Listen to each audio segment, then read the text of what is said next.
क्या उत्तराखंड के पूर्व मुख्यमंत्री हरीश रावत ने अभी से अपने आप को अगले विधानसभा चुनाव के लिए कांग्रेस की तरफ से मुख्यमंत्री पद का उम्मीदवार घोषित कर दिया है? तो मेरा वादा है कि मैं मरने से पहले जो है उत्तराखंड ये गैरसैंण को राजधानी और एक सुस्थापित राजधानी के रूप में वो कर दूंगा और उसके लिए संसाधनों की भी कमी नहीं पड़ेगी।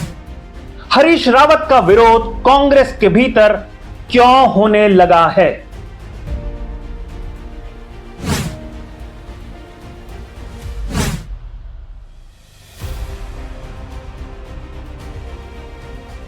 हरीश रावत जो कर रहे हैं, क्या उससे कांग्रेस को फायदा होगा या हरीश रावत को रोककर कांग्रेस बीजेपी के सामने बेहतर तरीके से खड़ी हो पाएगी? सारी जानकारी लेकर आपके सामने मैं हाजिर हो गया हूं, लेकिन मैं आगे बढ़ूं इससे पहले मेरा आग्रह है, खबर को आखिर तक जरूर देखिएगा। खबर पसंद आए तो इसे लाइक और शेयर जरूर कीजिएगा। नमस्कार, मैं हूं मनमोहन भट्ट। एक तरफ पंचायत चुनाव के नतीजे आने से पहले ही बीजेपी इस तैयारी में जुट गई है कि उनके ब्लॉक के अध्यक्ष कौन बनेंगे, उनके जिलों के अध्यक्ष कौन बनेंगे। बीजेपी इस तैयारी में है कि 2019 में पंचायत चुनाव में जो रिकॉर्ड बीजेपी ने बनाया था, उस रिकॉर्ड को वो तोड़ दें और पुष्कर सिंह धामी और महेंद्र प्रसाद भट्ट की जोड़ी तत्कालीन मुख्यमंत्री त्रिवेंद्र सिंह रावत और तत्कालीन प्रदेश अध्यक्ष बीजेपी के अजय भट्ट के रिकॉर्ड को तोड़ दें। और दूसरी तरफ कांग्रेस अभी से सपने बुनने लग गई है कि 1.5 वर्ष बाद होने वाले उत्तराखंड के विधानसभा चुनाव में मुख्यमंत्री कौन होगा। यह बात मैं हवा में नहीं कह रहा हूं। उत्तराखंड के पूर्व मुख्यमंत्री हरीश रावत पिछले कुछ हफ्तों से कई मंचों पर बेहद सक्रिय हैं और एक अघोषित दावा हरीश रावत करने लगे हैं कि उन्हें अगर मौका मिलेगा तो वो गैरसैंण को उत्तराखंड की स्थायी राजधानी बना देंगे। अब जब हरीश रावत स्वघोषित ऐलान कर दे, इस तरीके का राजनीतिक ऐलान कांग्रेस के किसी भी वरिष्ठ सदस्य से बिना पूछे, बिना सहमति बनाए, तो कांग्रेस में उनको घेरने की रणनीति बनने लगती है और एक ऐसी ही रणनीति बनी। विचार विमर्श के बाद हरीश रावत के खिलाफ मोर्चा खोला सूर्यकांत धस्माना ने, जो कांग्रेस संगठन के वरिष्ठ नेता हैं, कांग्रेस के वरिष्ठ नेता हैं, मीडिया और प्रेस की भी बड़ी जिम्मेदारी वो संभालते हैं। एक मौका मिला धस्माना जी को घेरने का हरीश रावत को। सूर्यकांत धस्माना ने बकायदा सोशल मीडिया में एक पोस्ट लिखी और संदर्भ दिया जो हरिद्वार में एक आपदा जैसी स्थिति हुई, एक दुर्घटना जैसी स्थिति हुई जब मनसा देवी में भगदड़ मच गई। इसके बाद घेरने की कोशिश बीजेपी सरकार को थी, लेकिन बीजेपी सरकारों के साथ साथ अपने ही पूर्व मुख्यमंत्री हरीश रावत को भी सूर्यकांत धस्माना ने घेर दिया।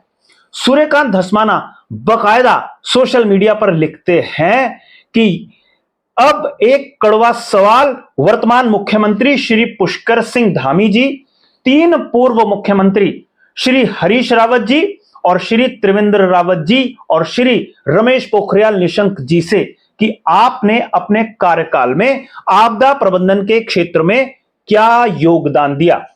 सूर्यकांत धस्माना आगे लिखते हैं, सवाल तो अन्य मुख्यमंत्री रहे महानुभावों से भी किया जाना चाहिए, किंतु उनमें से 2 तो जवाब देने के लिए दुनिया में नहीं हैं और कोश्यारी जी और तीरथ भाई तो अप्रेंटिस भी पूरी नहीं कर पाए थे। खंडूरी जी और बहुगुणा जी सक्रिय राजनीति को अलविदा कह चुके हैं।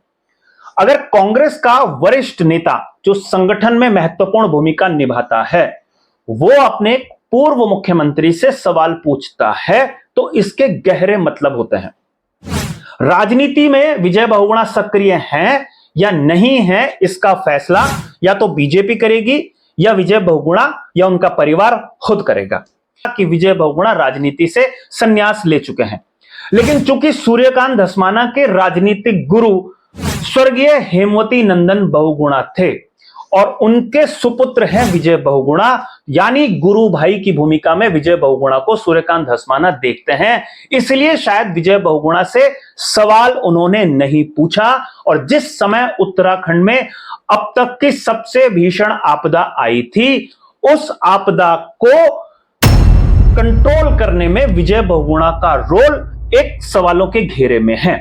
और हरीश रावत कहां सूर्यकांत धस्माना की पोस्ट के बाद चुप रहने वाले थे। हरीश रावत ने भी बकायदा सोशल मीडिया के जरिए ही पलटवार किया है और हरीश रावत ने पूरी राम कहानी लिखने के बाद आखिर में साफ साफ लिख दिया कि विजय बहुगुणा का नेतृत्व था उस समय जब 2013 में केदारनाथ की आपदा आई और उसे वो नियंत्रित नहीं कर पाए, इसीलिए विजय बहुगुणा की कुर्सी चली गई। और हरीश रावत अपनी उपलब्धि बताते हैं कि आपदा प्रबंधन के क्षेत्र में जब एनडीआरएफ काम कर सकती है तो उसी तर्ज पर उत्तराखंड में एसडीआरएफ का गठन हरीश रावत की सरकार ने किया। यह हरीश रावत का दावा है। यह सारी सोशल मीडिया में बहस एक दूसरे संदर्भ में प्रस्तुत की जा सकती है, लेकिन कहानी के पीछे का सार यह है, हरीश रावत ने कांग्रेस नेतृत्व को सीधा चुनौती दे दी है और वो अभी से घोषणा करने लगे हैं कि 2027 में अगर उनको मौका मिलेगा तो गैरसैंण को वो स्थायी राजधानी बना देंगे। हम सारे लोग जानते हैं कि हरीश रावत की सक्रियता कांग्रेसी नेतृत्व को अखरती है। एक उदाहरण आपको दूं कि 2025 के शुरू में जब स्थानीय निकाय के चुनाव हो रहे थे तो जो कैंडिडेट्स या उन कैंडिडेट्स को सपोर्ट करने वाले नेता कांग्रेस के नेतृत्व के खिलाफ चुनाव लड़ रहे थे, उनको हरीश रावत खुला सपोर्ट दे रहे थे। इसको ऐसे भी समझ सकते हैं कि मयूख महर उत्तराखंड कांग्रेस के नेता हैं, पिथौरागढ़ से विधायक हैं, उनकी प्रत्याशी कांग्रेस की अधिकृत प्रत्याशी के खिलाफ मैदान में थी और हरीश रावत मयूख महर को खुला समर्थन दे रहे थे। यानी कांग्रेस के भीतर वर्तमान जिला पंचायत या ब्लॉक पंचायतों के अध्यक्ष कौन होंगे, ब्लॉक प्रमुख कौन होंगे, जिला पंचायत अध्यक्ष कौन होंगे, उसकी राजनीति अभी किनारे है। और 1.5 वर्ष बाद उत्तराखंड विधानसभा के चुनाव होने पर मुख्यमंत्री कौन बनेगा, उसके लिए रस्साकशी अभी से शुरू हो गई है। हरीश रावत और उत्तराखंड कांग्रेस के प्रदेश अध्यक्ष करण माहरा के बीच के रिश्ते भी जग जाहिर हैं और हरीश रावत की खिलाफत कई मंचों पर कांग्रेस जन मिलकर करते रहे हैं। और कांग्रेस का प्रदेश नेतृत्व जो काम करता है, जो नियम कायदे बनाता है, जो रणनीति बनाता है, कई बार उसके इतर हरीश रावत अपनी रणनीति बनाते हुए नजर आते हैं और इसलिए कई बार कांग्रेस के आला कमान को हस्तक्षेप दिल्ली से करना पड़ता है। उत्तराखंड कांग्रेस के प्रदेश अध्यक्ष करण माहरा की कुर्सी अभी सुरक्षित है या नहीं, स्पष्ट नहीं है। प्रदेश प्रभारी कुमारी शैलजा की कुर्सी सुरक्षित है या नहीं, स्पष्ट नहीं। लेकिन कांग्रेस के भीतर घमासान हमेशा ही मचा रहता है और जब जब चुनाव के संदर्भ में बात हो रही होती है तब तब यह घमासान और भी बढ़ जाता है।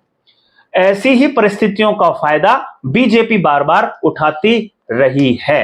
इस बार ब्लॉक में कांग्रेस कितने कैंडिडेट्स को जिता पाएगी, हरीश रावत कितने कैंडिडेट्स को जिताने में मदद करेंगे, जिला पंचायत में कांग्रेस की स्थिति पिछली बार के मुकाबले कैसी होगी, किसी को मालूम नहीं है। लेकिन घमासान अगले विधानसभा चुनाव के लिए मचना शुरू हो गया है। अब देखना यह है कि इन दोनों नेताओं की किचकिच से आखिर कांग्रेसी अपने आप को कितना अलग करते हैं। अभी के लिए साथियों इतना ही। अगली किसी विशेष रिपोर्ट में आपके सामने हम फिर से हाजिर होंगे। तब तक हमें इजाजत दीजिए। नमस्कार।